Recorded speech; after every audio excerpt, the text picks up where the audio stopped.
বাজার থেকে এত শখ করে ধনেপাতা বা পুদিনা পাতা কিনে আনার পর ফ্রিজে রাখলেও কি দুদিনেই মন কালো হয়ে যায়। আর একটি পাতাও নষ্ট হবে না। আজ আপনাদের চোখের সামনে দেখাবো কিভাবে মাত্র একটি সাধারণ পেপার টাওয়েল আপনার শাকসবজির আয়ু 3 গুণ বাড়িয়ে দেবে।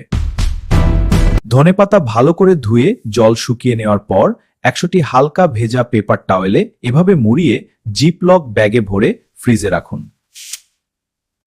ফ্রিজের অতিরিক্ত শুষ্কতা শাকসবজির আর্দ্রতা কেড়ে নেয়। এই ভেজা কাগজটি একটি প্রোটেক্টিভ শিল্ড তৈরি করে সবজিকে ঠিক ততটুকুই ময়েশ্চার দেয় যতটুকু পচন রোধ করতে প্রয়োজন।